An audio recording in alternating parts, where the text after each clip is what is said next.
Hello મિત્રો, તો સ્વાગત છે તમારા બધાનું મારા એક નવા મિની બ્લોગમાં. આજ આપણે આવી ગયા ખેતર, બરાબર.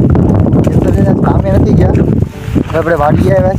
થોડું ઘણું કામ કરી લીધું, જવાર બવાર ધારવાની હતી કે આવી ગયું હતું ટ્રેક્ટર, જવાર ધારવી લીધી. અને હવે છે ને અત્યારે અહીંયા આપણી ખેતર આવી ગયા. જો અહીંયા લહણ ને છે આ ખેતર, તો તમે બધાએ જોયેલું જ હે.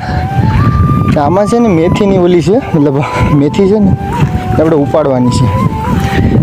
ક્યાંક ભાગે દેખાય જવું આ મેથી છે ને, તો આપણે પહેલાં ઉપાડી લઈએ ને પછી ઓલી સાઈડ છે ને તો નારેળિયું છે. મને એવું લાગે તો લેસું બેસું પાડીએ, જોઈએ કેમ છે કેમ નહીં. વિડીયોમાં એન્ડ જ કરનાર, બહુ મજા આવવાની છે. તો હાલો, કાંઈ વાંધો નહીં, આગળ મળાવે.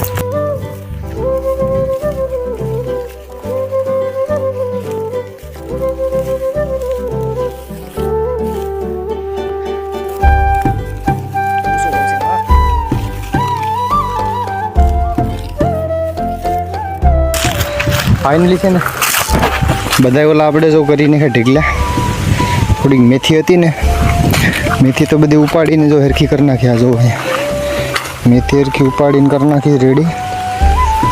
4 કિલો છે, થોડીક એવી જ હતી, ખાલી વધારે નથી. ચાલો હવે પાડી પૂછી છે કે નહીં. દેશી જુગાડ અપનાવવાનો છે આપણે. આ લેન દેખાય ને, લેનમાંથી જ પાડવાનું. આગલા વિડીયોમાં પાડેલ જ છે, તમે જોયું જ હશે કદાચ, અને ન જોયું હોય તો જોઈએ જ. હવે તો કાંઈ વાંધો નહીં. અહીંયા લેસું જો આ દેખાય ને, અહીંયા આપણે પાડવાની નિશાનીથી. ગુજરાતમાં ફાઇનલી 3 લેસું પાડ્યું, બરાબર. 3 જણાથી ને 3 લેસું પાડી નથી. હવે લેસું છે કેમ છે કે એમને કોમેન્ટમાં કહી દેજો જરાક. સી આવ્યું સાડા મોટીયું, બાકી તો કંઈ ઘટે નહીં વ્યૂઝ છે. ચાલો, તમે વિડીયો તમને ગમે તો લાઈક કરીને સબસ્ક્રાઈબ કરતા જજો. આપણે મિની બ્લોગ અહીંયા એન્ડ કરીએ. બાય બાય, જય શ્રી રામ, હર હર મહાદેવ.